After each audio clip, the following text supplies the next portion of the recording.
തുടക്കത്തിൽ സൂചിപ്പിച്ചതുപോലെ ആത്മകഥാ വിവാദത്തിനിടെ CPM സംസ്ഥാന സെക്രട്ടേറിയറ്റ് യോഗം ഇന്ന് ചേരുകയാണ്. യോഗത്തിൽ EP ജയരാജനും പങ്കെടുക്കും. അല്പസമയം മുമ്പ് രാവിലെ അദ്ദേഹം തിരുവനന്തപുരത്ത് വന്നിറങ്ങി. സെക്രട്ടേറിയറ്റ് യോഗത്തിൽ പങ്കെടുക്കാൻ വേണ്ടി അദ്ദേഹം വന്നിറങ്ങി. വിവാദത്തിൽ EP ജയരാജന്റെ വിശദീകരണം ഇന്ന് ഉണ്ടായേക്കും. പാലക്കാട് ഉപതെരഞ്ഞെടുപ്പ് നടക്കാനിരിക്കുന്നതിനാൽ വിവാദത്തിൽ കൂടുതൽ ചർച്ചകൾ വേണ്ടെന്ന അഭിപ്രായം പൊതുവിൽ CPM നേതൃത്വത്തിൽ ഉണ്ട്. മുന്നണി കൺവീനർ സ്ഥാനത്ത് നിന്നും മാറ്റിയ സെക്രട്ടേറിയറ്റ് യോഗത്തിലാണ് EP ഇതിനു മുമ്പ് അവസാനമായി അദ്ദേഹം പങ്കെടുത്തത്. കാണേണ്ട സമയത്ത് കാണാമെന്നായിരുന്നു ഇന്ന് രാവിലെ ഈ ആത്മകഥാ വിവാദം സംബന്ധിച്ച ചോദ്യത്തിൽ അതിലെന്തെങ്കിലും ഗൂഢാലോചന നടന്നോ എന്ന ചോദ്യത്തിന് EP ജയരാജന്റെ മറുപടി. തിരുവനന്തപുരത്ത് എത്തിയപ്പോഴായിരുന്നു അദ്ദേഹം രാവിലെ ഈ മറുപടി നൽകിയത്.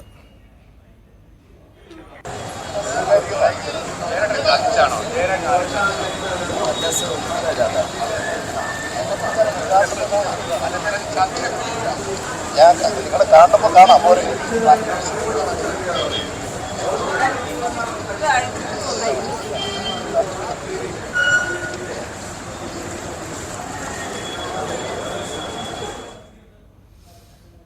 EP ജയരാജന്റെ മറുപടി അതാണ്. മറ്റ് ഒരു കാര്യവും ഇന്ന് രാവിലെ കാത്തുനിന്ന മാധ്യമങ്ങളോട് പ്രതികരിക്കാൻ അദ്ദേഹം തയ്യാറായിട്ടില്ല. പക്ഷേ ഇന്നത്തെ CPI യോഗത്തിൽ ചില കാര്യങ്ങൾ EP ജയരാജന് വിശദീകരിക്കേണ്ടി വരും. അതിനുശേഷം ഒരുപക്ഷെ അദ്ദേഹം വീണ്ടും മാധ്യമങ്ങളെ കാണാനുള്ള സാധ്യതയുമുണ്ട്. ഇന്ന് AKG സെന്ററിൽ നടക്കുന്ന ചർച്ചകൾ എന്താണ്, നിർണായകമായ രാഷ്ട്രീയ നീക്കങ്ങൾ എന്തൊക്കെയാണ് പരിശോധിക്കാം.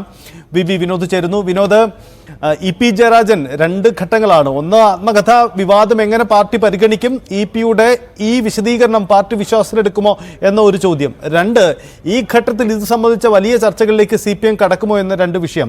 എന്തൊക്കെ പ്രതീക്ഷിക്കണം ഇന്ന് സെക്രട്ടേറിയറ്റ് യോഗത്തിൽ നിന്നും വിനോദ്?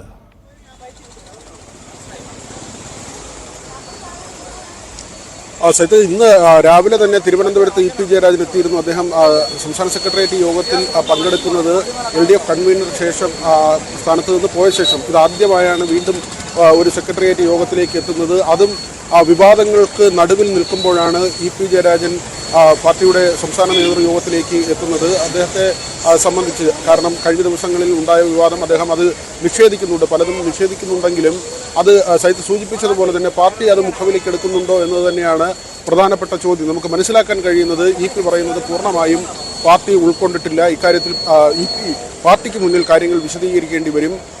ഒരു പ്രസാധക സ്ഥാപനത്തിന്, അതും പ്രധാനപ്പെട്ട ഒരു കേന്ദ്രത്തിന് EP അറിയാതെ EP-യുടെ ആത്മകഥ എന്ന നിലയ്ക്ക് കാര്യങ്ങൾ എത്തുമോ, അവിടെ ചർച്ച നടന്നിട്ടുണ്ടോ? EP ഈ വിവാദമുണ്ടായപ്പോൾ തന്നെ പറഞ്ഞത് തൻ്റെ വീട്ടിനുള്ളിൽ ഇപ്പോഴും ആ ആത്മകഥ ഇരിക്കുകയാണ്, താൻ എഴുതിക്കൊണ്ടിരിക്കുകയാണ്, അത് പുറത്തു പോയിട്ടില്ല എന്ന് പറഞ്ഞ EP-യാണ്. വൈകിട്ടാകുമ്പോഴേക്കും EP മലക്കം പറഞ്ഞു. തനിക്ക് പരിചയമുള്ള ഒരു മാധ്യമപ്രവർത്തകന് 200ഓളം പേജുകൾ കൈമാറിയിരുന്നു. അതിലെ പിശകുകൾ തിരുത്തുന്നതിന് വേണ്ടിയാണ് കൈമാറിയത്. അങ്ങനെ ആ വഴി ചോർന്നിട്ടുണ്ടോ എന്ന കാര്യം പരിശോധിക്കണമെന്ന് ഒരല്പം ചിരിയോടുകൂടിയാണ് EP ജയരാജൻ പറഞ്ഞത്. അദ്ദേഹം അത് ലാഘവത്തോടെ ആ വിഷയത്തെ സമീപിക്കുമ്പോഴും അത്ര കണ്ട് കാര്യങ്ങൾ ലാഘവത്തോടെ പോകില്ല എന്നത് ഉറപ്പാണ്. കാരണം നമുക്ക് നേരത്തെയുള്ള ചരിത്രം പരിശോധിച്ചാൽ, EP-യുമായി ബന്ധപ്പെട്ട് ഉയർന്നു വന്ന കാര്യങ്ങൾ പരിശോധിച്ചാൽ അത് വ്യക്തമാകും. ബന്ധു നിയമനത്തെ ചൊല്ലിയുള്ള വിവാദം, അതിനുശേഷം മന്ത്രിസ്ഥാനത്ത് നിന്ന് പുറത്തു പോകേണ്ടി വന്ന സാഹചര്യം, അപ്പോഴും ആ വിഷയത്തെ വളരെ നിസ്സാരവൽക്കരിച്ച് വിശദീകരിക്കാനാണ് EP ആദ്യം ശ്രമിച്ചത്. പിന്നീട് അദ്ദേഹത്തിന് മന്ത്രിസ്ഥാനം നഷ്ടമായി. അതോടൊപ്പം തന്നെയാണ് പ്രകാശ് ജാവദേക്കറുമായുള്ള കൂടിക്കാഴ്ച, BJP നേതാവുമായുള്ള കൂടിക്കാഴ്ചയും അദ്ദേഹം വളരെ നിസ്സാരവൽക്കരിച്ചാണ് അത് വിശദീകരിച്ചത്. തൻ്റെ മകൻ്റെ വീട്ടിലേക്ക് ജാവദേക്കർ വരുന്നു, തനിക്ക് ആദ്യം ആളെ മനസ്സിലാകുന്നില്ല, ആളെ മനസ്സിലായപ്പോൾ താൻ പുറത്തേക്ക് പോകുന്നു എന്ന തരത്തിൽ വളരെ ലാഘവത്തോടെ അദ്ദേഹം അതിനെയും വിശദീകരിച്ചു. പക്ഷേ പിന്നീടുണ്ടായ നടപടി കേരളം കണ്ടതാണ്. അദ്ദേഹത്തിന് ഇടതുമുന്നണി കൺവീനർ സ്ഥാനം നഷ്ടമാകുന്ന ഒരു കാഴ്ച. പാർട്ടിയോട് ഇണങ്ങിയും പിണങ്ങിയും EP-യുടെ സഞ്ചാരം തുടങ്ങിയിട്ട് നാളുകളേറെയാകുന്നു. പാർട്ടി സംസ്ഥാന സെക്രട്ടറി സ്ഥാനത്തേക്ക് പരിഗണിച്ച പേരുകളിൽ ഒന്ന് EP-യുടേതായിരുന്നു. പിന്നീട് താരതമ്യേന ജൂനിയറായ MV ഗോവിന്ദൻ ആ സ്ഥാനത്തേക്ക് വരുന്നു. അപ്പോൾ മുതൽ EP-ക്ക് അമർഷമുണ്ട്. മന്ത്രിസ്ഥാനത്തിൽ നിന്ന് പുറത്തു പോകുമ്പോൾ തനിക്ക് സംരക്ഷണം ഉണ്ടായില്ല, മുഖ്യമന്ത്രി അടക്കമുള്ളവർ സംരക്ഷണ കവചം ഒരുക്കിയില്ല എന്നൊരു പരാതി EP-ക്കുണ്ടായിരുന്നു. പാർട്ടി സംസ്ഥാന സെക്രട്ടറി സ്ഥാനം ആഗ്രഹിച്ചതാണ്, അവിടേക്ക് EP എത്തുന്നില്ല. പിന്നീട് ഒരു മന്ത്രിസഭയിലേക്കുള്ള പ്രവേശനത്തിനുള്ള അവസരം പോലും ഉണ്ടാകുന്നില്ല. ആ തരത്തിൽ സീനിയറായ തന്നെ തഴയുന്നു എന്ന ഒരു ചിന്താഗതി രണ്ടാം പിണറായി സർക്കാരിൻ്റെ സമയത്തൊക്കെ വീണ്ടും മന്ത്രിയാകാമെന്ന മോഹമൊക്കെ അദ്ദേഹത്തിനുണ്ടായിരുന്നു എന്നാണ് മനസ്സിലാക്കുന്നത്. ഏതായിരുന്നാലും അങ്ങനെയുള്ള സാധ്യതകൾ പോലും ഇല്ലാതാക്കിക്കൊണ്ടുള്ള നടപടി മുഖ്യമന്ത്രിയുടെ ഭാഗത്തു നിന്നുണ്ടായി എന്ന ഒരു വിഷമം അദ്ദേഹത്തിനുണ്ടായിരുന്നു. ആ വിഷമത്തിൻ്റെ ഭാഗമായി തന്നെ ഈ ആത്മകഥ എഴുതി എന്നാണ് ചില വിവരങ്ങൾ പുറത്തു വരുന്നത്. അദ്ദേഹം നേരത്തെ എഴുതി വെച്ചിരുന്ന ചില ഭാഗങ്ങൾ പുറത്തു വന്നു എന്ന് വിലയിരുത്തപ്പെടുന്നുണ്ട്. ഇപ്പോൾ അത് പുറത്തു വരുമ്പോൾ ഇപിയും അത് ആഗ്രഹിച്ചിരുന്നില്ല. ഒരുപക്ഷെ ആ ഭാഗങ്ങളൊക്കെ മാറ്റണമായിരുന്നു എന്ന ആഗ്രഹം അദ്ദേഹത്തിന് ഉണ്ടായിരുന്നോ എന്ന് വ്യക്തമല്ല. ഏതായിരുന്നാലും നേരത്തെ തയ്യാറാക്കിയ ആത്മകഥയുടെ ഭാഗങ്ങളാണ് പുറത്തു വന്നതെന്ന് മനസ്സിലാകുന്നു. പോലീസ് അന്വേഷണത്തിൻ്റെ കാര്യം പരിശോധിക്കുമ്പോഴും അങ്ങനെ ഊർജിതമായ ഒരു അന്വേഷണത്തിലേക്ക് കാര്യങ്ങൾ എത്തിയിട്ടില്ല. ഇപിയെ പോലെ സീനിയറായ ഒരു നേതാവ് ഒരു പരാതി നൽകിയിട്ട് അതിൽ DGPക്ക് നൽകിയ പരാതി അത് ADGPക്ക് കൈമാറുന്നു. പിന്നീട് കൊല്ലം ജില്ലാ പോലീസ് മേധാവിക്ക് ആ പരാതി കൈമാറുകയാണ്. പ്രാഥമികമായ ഒരു അന്വേഷണത്തിലേക്കാണ് കാര്യങ്ങൾ പോകുന്നത്. അതായത് DC ബുക്സുമായി ബന്ധപ്പെട്ട ആളുകളുടെ മൊഴി രേഖപ്പെടുത്തുക, ഇപിയിൽ നിന്ന് മൊഴി രേഖപ്പെടുത്തുക, പിന്നീട് ആവശ്യമെങ്കിൽ FIR രജിസ്റ്റർ ചെയ്ത് കേസ് എന്ന നിലയ്ക്ക് പോകാനാണ് ഇപ്പോൾ പോലീസ് തീരുമാനിച്ചിട്ടുള്ളത്. തീർച്ചയായും ഇത് രാഷ്ട്രീയമായ ഒരു നിർദ്ദേശത്തിൻ്റെ അടിസ്ഥാനത്തിലായി ആവണം, അല്ലെങ്കിൽ അങ്ങനെ തന്നെയാണ് ഇങ്ങനെ ഒരു തീരുമാനത്തിലേക്ക് പോലീസ് പോയത്. അവിടെ കാണേണ്ട ഒരു പ്രധാനപ്പെട്ട കാര്യം, പാലക്കാട് തിരഞ്ഞെടുപ്പിലേക്ക് പോവുകയാണ്. ഇനി 3 ദിവസം മാത്രമാണ് ഈ ശബ്ദ പ്രചരണത്തിനുള്ളത്. അത് കഴിഞ്ഞ് പോളിംഗിലേക്ക് കാര്യങ്ങൾ എത്തുമ്പോൾ ഈ ഒരു കേസെടുക്കുന്നതും ഇതിലെ നടപടികളും വിവാദമാകരുതെന്ന് സർക്കാർ ആഗ്രഹിക്കുന്നുണ്ട്. ഒരുപക്ഷെ EP പറയുന്നത് പൂർണ്ണമായി ശരിയല്ലെങ്കിൽ EP പ്രതിസ്ഥാനത്തേക്ക് എത്തുന്നതോടൊപ്പം തന്നെ പാർട്ടി ചെന്ന് വീഴുന്നത് വലിയൊരു പ്രതിസന്ധിയിലേക്കായിരിക്കും. രണ്ടാം പിണറായി സർക്കാരിൻ്റെ പ്രവർത്തനം മോശമെന്ന് EP ആണ് എഴുതിയതെങ്കിൽ സ്വാഭാവികമായും അത് പാർട്ടിക്കുള്ളിൽ വലിയ ചർച്ചകൾക്ക് വഴിവെക്കും. സരിനെ പോലൊരു ആളെ സ്ഥാനാർത്ഥിയാക്കി, കോൺഗ്രസിൽ നിന്ന് വന്ന ആളെ സ്ഥാനാർത്ഥിയാക്കിയത് നേട്ടമായി CPM ഉയർത്തിക്കാട്ടുമ്പോൾ സരിൻ മോശം സ്ഥാനാർത്ഥിയാണ്, ഈ മറുകണ്ഠം ചാടുന്ന ആളാണ് എന്നൊക്കെ സരിനെക്കുറിച്ചുള്ള പരാമർശങ്ങൾ അതും പാർട്ടിക്ക് തലവേദന ഉണ്ടാക്കും. പാലക്കാട് ഇലക്ഷൻ കഴിഞ്ഞിട്ടില്ല, പാലക്കാട് തിരഞ്ഞെടുപ്പ് ഇനി നടക്കാനിരിക്കുന്നേ ഉള്ളൂ. ആ സമയത്ത് ഇത് വലിയ വിവാദമായി മാറിയാൽ അതുണ്ടാക്കുന്ന പ്രത്യാഘാതം എത്രമാത്രം വലുതായിരിക്കുമെന്ന് CPM നേതൃത്വത്തിന് നന്നായി അറിയാം. എങ്കിൽ തന്നെയും ഇന്നത്തെ സംസ്ഥാന സെക്രട്ടേറിയറ്റ് യോഗത്തിൽ ഈ വിഷയം ഉയരാനുള്ള സാധ്യതയുണ്ട്. ചില പ്രതിനിധികളെങ്കിലും ഇന്ന് ഈ വിഷയം ഉയർത്തും. ഒരുപക്ഷെ അവർക്ക് EP വിശദീകരണം നൽകും. അതിനപ്പുറത്തേക്ക് ഏതെങ്കിലും വലിയ തർക്കങ്ങളിലേക്ക് കാര്യങ്ങൾ പോകുമോ എന്ന് പറയുക ഇപ്പോൾ നമുക്കങ്ങനെ പറയാൻ കഴിയില്ല. ഈ വിഷയം സെക്രട്ടേറിയറ്റ് യോഗത്തിൽ ചർച്ച ചെയ്യാനുള്ള സാധ്യതയുണ്ട്. കാരണം രണ്ടിടത്ത് പോളിംഗ് കഴിഞ്ഞ നിലയ്ക്ക് അവിടുത്തെ തിരഞ്ഞെടുപ്പ് അവലോകനം ഇന്നത്തെ യോഗത്തിലുണ്ടാകും. അതോടൊപ്പം തന്നെ ഇപ്പോഴത്തെ ഈ സമകാലിക രാഷ്ട്രീയ ചർച്ച, വലിയ തോതിൽ വിവാദമായ സംഭവം, അത് ഈ യോഗത്തിൽ ചർച്ച ചെയ്താലും അത്ഭുതപ്പെടാനില്ല. ഏതായിരുന്നാലും അതിന്മേൽ വലിയൊരു തർക്കങ്ങളിലേക്കോ അല്ലെങ്കിൽ കൂടുതൽ നടപടികളിലേക്കോ ഒന്നും തന്നെ പോകാനുള്ള സാധ്യത ഇപ്പോഴില്ല. പക്ഷേ ഇവിടം കൊണ്ട് കാര്യങ്ങൾ അവസാനിക്കുന്നില്ല. അടുത്ത ദിവസങ്ങളിൽ അല്ലെങ്കിൽ ഈ തിരഞ്ഞെടുപ്പ് കഴിഞ്ഞ ശേഷം എന്തൊക്കെയാകും ഈ വിവാദ വിഷയത്തിൽ ഉണ്ടാവുക എന്നതടക്കമുള്ള കാര്യങ്ങൾ പരിശോധിക്കേണ്ടതുണ്ട്. വിനോദ, ഒരു കാര്യം കൂടി നമ്മൾ കണ്ടതാണ്. മുമ്പ് ഈ പ്രകാശ് ജാവ്ദേക്കർ കൂടിക്കാഴ്ച വിവാദത്തിൽ CPMന്റെ നടപടി ഉണ്ടാവില്ല എന്ന് തോന്നിച്ച ഇടത്തു നിന്നാണ് പിന്നീട് EPക്കെതിരെ നടപടി ഉണ്ടാവുകയും ഇടതു മുന്നണി കൺവീനർ സ്ഥാനം നഷ്ടപ്പെടുകയും ചെയ്ത സാഹചര്യം ഉണ്ടായത്. എന്ന് പറഞ്ഞതുപോലെ EPക്കെതിരെ കടുത്ത നിലപാട് വേണം എന്ന നിലപാടുള്ള അത്തരമൊരു താല്പര്യമുള്ള ചില ആളുകളെങ്കിലും സെക്രട്ടേറിയറ്റിലുണ്ട്.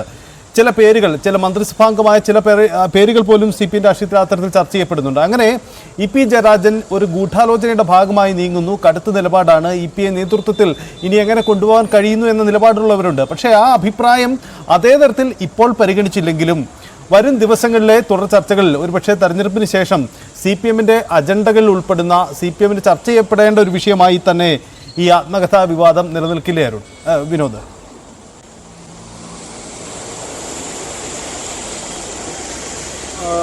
ഇത് ആദ്യത്തെ സംഭവമല്ല.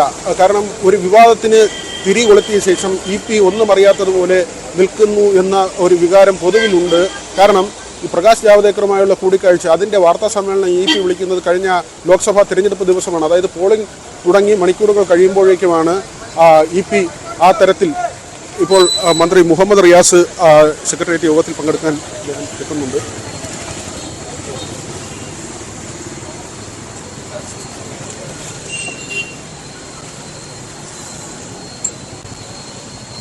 നമുക്ക് തുടരാം. ഈ തരത്തിൽ നേരത്തെ സൂചിപ്പിച്ചതുപോലെ തന്നെ ഈ ലോക്സഭാ തിരഞ്ഞെടുപ്പുമായി ബന്ധപ്പെട്ട് അല്ലെങ്കിൽ ആ പോളിംഗ് നടക്കുന്ന ദിവസമാണ് EP ജയരാജൻ വളരെ വിവാദമായ ഒരു CPMനെ ഞെട്ടിക്കുന്ന ഒരു വാർത്താ സമ്മേളനം എന്ന് തന്നെ നമുക്ക് പറയാം. അത് ശോഭാ സുരേന്ദ്രനൊക്കെ ഉന്നയിച്ച ആരോപണത്തിന് മറുപടി എന്ന നിലയ്ക്കാണ് EP വിശദീകരിച്ചത്. പക്ഷേ അത് ചെന്നുകൊണ്ടത് CPMലേക്കാണ്. നമുക്കറിയാം അതിൻ്റെ ആ തിരഞ്ഞെടുപ്പിൻ്റെ റിസൾട്ട് എന്തായിരുന്നു എന്നത്. CPM ഇടതുപക്ഷം പൂർണ്ണമായും തകർന്ന് തരിപ്പണമാകുന്ന ഒരു തിരഞ്ഞെടുപ്പായി അത് മാറി എന്നത് നമ്മൾ കണ്ടതാണ്. ഒരുപക്ഷെ അതിന് തൊട്ടു മുൻപ് ശബരിമലയോ ആ തരത്തിലുള്ള വിഷയങ്ങളോ ഒക്കെയാണ് തിരിച്ചടിയായതെന്ന് CPM വിലയിരുത്തിയതെങ്കിൽ കഴിഞ്ഞ തിരഞ്ഞെടുപ്പിൽ അങ്ങനെ ഒരു വിഷയവും ഉണ്ടായിരുന്നില്ല. പക്ഷേ പല കാരണങ്ങൾക്കൊപ്പം തന്നെ ഇപിയുടെ വെളിപ്പെടുത്തലും അന്നേ ദിവസം ഉണ്ടായി എന്നത് നമ്മൾ ആ തിരഞ്ഞെടുപ്പ് ഫലത്തോട് ചേർത്ത് വെക്കേണ്ട ഒരു കാര്യമാണ്. അത് കഴിഞ്ഞ് ഇപി രണ്ടാമതിപ്പോൾ ഒരു വെടിപൊട്ടിക്കുമ്പോൾ അതും സാധാരണ ഒരു സമയമല്ല. ഈ പോളിംഗ് നടക്കുന്ന ആ ഒരു സമയത്ത് തന്നെ ഇങ്ങനെ ഒരു വെളിപ്പെടുത്തൽ ഉണ്ടാകുന്നു, അല്ലെങ്കിൽ ഒരു വലിയ ബോംബ് വരുന്നു, ആത്മകഥയുടെ രൂപത്തിൽ ഒരു ബോംബ് വരുന്നു. അത് പിണറായി സർക്കാരിനെ തന്നെ വിമർശിക്കുന്ന തരത്തിൽ, പ്രവർത്തനം പോരാ എന്ന് പറയുന്ന തരത്തിലേക്കുള്ള പരാമർശങ്ങളുമായി ഇപിയുടെ ആത്മകഥ എന്ന പേരിൽ ചില ഭാഗങ്ങൾ പുറത്തു വരുമ്പോൾ അത് ഇപിയുടെ നടപടി അത്ര കണ്ട് ശക്തമാണോ, അല്ലെങ്കിൽ തൻ്റേതല്ലാത്ത തരത്തിൽ ഒരു ആത്മകഥ പുറത്തു വന്നാൽ ഒരാൾ ഈ തരത്തിലായിരിക്കുമോ പ്രതികരിക്കുന്നത്? അവിടെയൊക്കെ ചില സംശയങ്ങൾ ഉണ്ടാക്കുന്നുണ്ട്. കാരണം ഒരുപക്ഷെ പാർട്ടിയെ അത്ര കണ്ട് കൊണ്ടു നടക്കുന്ന ഒരാൾ പൊട്ടിത്തെറിയിലേക്ക് പോകും, അദ്ദേഹം ശക്തമായ നടപടികൾ ആവശ്യപ്പെടും, അദ്ദേഹത്തിൻ്റെ വികാരപരമായ ചില അദ്ദേഹത്തിൻ്റെ പ്രതികരണങ്ങൾ ഉണ്ടാകും. പക്ഷേ അതെല്ലാം തന്നെ ഇപിയുടെ ഭാഗത്ത് നിന്ന് ഉണ്ടാകുന്നുണ്ടോ എന്ന കാര്യത്തിൽ സംശയമാണ്. മാത്രമല്ല, ആദ്യം പറയാത്ത കാര്യം പിന്നെ ഇപി പറയുകയും ചെയ്യുന്നു. 200ഓളം പേജുകൾ മറ്റൊരാളുടെ കയ്യിൽ കൊടുത്തു എന്ന് പറയുന്നു. ആദ്യം അങ്ങനെ കൊടുത്തിട്ടില്ല, തൻ്റെ വീടിനുള്ളിൽ ആ ആത്മകഥ ഇപ്പോഴും ഇരിക്കുകയാണ് എന്ന് പറഞ്ഞ ഇപിയാണ് വൈകിട്ടോടുകൂടി അദ്ദേഹം നിലപാട് മാറ്റിയത്, അല്ലെങ്കിൽ മലക്കം മറിയുന്നത്, പുറത്ത് പോയിട്ടുണ്ട് എന്ന് പറയുന്നത്. ആ വഴി ലീക്കായോ എന്നതടക്കമുള്ള കാര്യങ്ങൾ പരിശോധിക്കണമെന്ന് ഇപി പറയുന്നു. അങ്ങനെയെങ്കിൽ ഇപി നൽകി എന്നത് ഉറപ്പാണ്. പിന്നീട് അതിൽ കൂട്ടിച്ചേർക്കൽ ഉണ്ടായെങ്കിൽ അതിൽ ശക്തമായ നടപടിയും അന്വേഷണവും വേണ്ടതാണ്. ആ മാധ്യമപ്രവർത്തകൻ ആര് എന്ന് ഇപി വെളിപ്പെടുത്തേണ്ടതാണ്. അത്തരത്തിൽ നിരവധി കാര്യങ്ങൾ ഇപ്പോഴും ഇപി മറച്ചു വയ്ക്കുന്നുണ്ട്. അങ്ങനെയല്ല, സത്യസന്ധമായുള്ള കാര്യങ്ങളാണെങ്കിൽ ഇതെല്ലാം തന്നെ തുറന്നു പറയാനുള്ള സമയം അതിക്രമിച്ചു. അതുകൊണ്ട് തന്നെയാണ് ഇത് യാദൃച്ഛികമല്ല എന്ന് പറയേണ്ടി വരുന്നത്.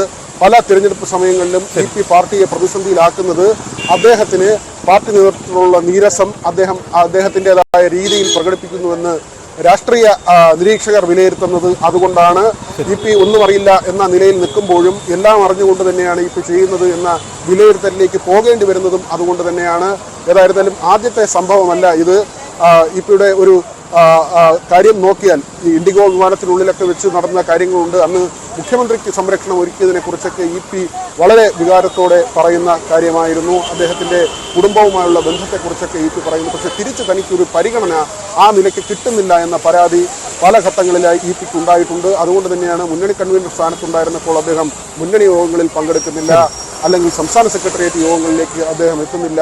പൂർണ്ണമായും വിട്ടുനിൽക്കുന്ന ഒരു നിലയ്ക്ക് പലപ്പോഴും മുഖ്യമന്ത്രിയുമായി പിന്നീട് ഒരു ചർച്ച, ഒരു അനുരഞ്ജന നീക്കം എന്ന നിലയ്ക്ക് പലപ്പോഴും മുഖ്യമന്ത്രിയുമായി കൂടിക്കാഴ്ചകൾ നടക്കാറുണ്ട്.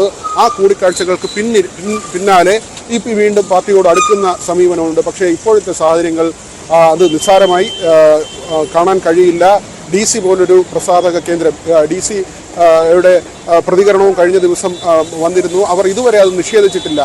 ഈ പ്രകാശന തീയതി മാറ്റി ഒരു പുതിയ കാർഡ് കൂടി അവരുടെ സൈറ്റിൽ വന്നതൊഴിച്ചാൽ മറ്റ് കാര്യങ്ങളിലൊന്നും തന്നെ ഒരു മാറ്റവും വന്നിട്ടില്ല. DC രവിയുടെ പ്രതികരണം കഴിഞ്ഞ ദിവസം ഉണ്ടായി. അദ്ദേഹം പ്രതികരിച്ചത് പൊതുപ്രവർത്തകരോട് വലിയ ബഹുമാനമുണ്ട്, അതുകൊണ്ട് മിതത്വം പാലിക്കുന്നു എന്നാണ്. അതായത് DC ഇപ്പോഴും പറയുന്നില്ല തങ്ങൾക്കൊരു അബദ്ധം പറ്റിയതാണ്, അല്ലെങ്കിൽ മറ്റാരെങ്കിലും തങ്ങളെ കെണിയിൽപ്പെടുത്തി ഇതിന് പിന്നിൽ ഗൂഢാലോചന ഉണ്ടായിരുന്നു. ഇതൊന്നും തന്നെ DC സംശയിക്കുകയോ DC അത്തരത്തിൽ ഒരു വിശദീകരണ കുറിപ്പിറക്കുകയോ ഇപി ജയരാജൻ പറയുന്നത് പോലെ അദ്ദേഹത്തെ പിന്തുണച്ച് ഒരു നിലപാട് സ്വീകരിക്കുകയോ ചെയ്തിട്ടില്ല. അതുകൊണ്ടൊക്കെ കൂടിയാണ് ഇപിയുടെ നടപടികൾ അതിൽ ചിലരെങ്കിലും സംശയം കാണുന്നത്. ഏതായിരുന്നാലും ഇന്നത്തെ സംസ്ഥാന സെക്രട്ടേറിയറ്റ് യോഗം വിഷയത്തെ എങ്ങനെ കൈകാര്യം ചെയ്യും, ഏത് തരത്തിൽ ഈ വിഷയം ചർച്ച ചെയ്യപ്പെടും എന്നത് തന്നെയാണ് പ്രധാനപ്പെട്ട കാര്യം. ഈ യോഗത്തിൽ ഉണ്ടാകുന്ന തീരുമാനം എന്താകും, അതെല്ലാം തന്നെ രാഷ്ട്രീയ കേരളം കാത്തിരിക്കുന്നുണ്ട്. ശരി, വിനോദ് സൂചിപ്പിച്ചതുപോലെ വളരെ പ്രധാനപ്പെട്ട കാര്യമാണ്. അവ്യക്തതകൾ നിരവധിയാണ്. ആത്മകഥ, ആ വിവാദത്തിലെ ഇപിയുടെ വിശദീകരണം പാർട്ടി വിശ്വസിക്കുമോ എന്ന പ്രധാനപ്പെട്ട ചോദ്യമുണ്ട്. ഒപ്പം ഇപി ജയരാജൻ വിശദീകരിക്കാൻ ശ്രമിക്കും തോറും വിശദീകരണം ഉണ്ടാവാതെ വരുന്ന നിരവധി കാര്യങ്ങളുണ്ട്. ഇക്കാര്യത്തിൽ അവ്യക്തത മാറ്റാൻ CPM ഇപ്പോൾ തയ്യാറാകുമോ അതോ കാത്തിരിക്കുമോ? എന്തായാലും രാഷ്ട്രീയ കേന്ദ്രങ്ങൾ ഇന്നത്തെ CPM യോഗത്തിന്റെ ചർച്ചകൾക്ക് വേണ്ടി കാത്തിരിക്കുകയാണ്.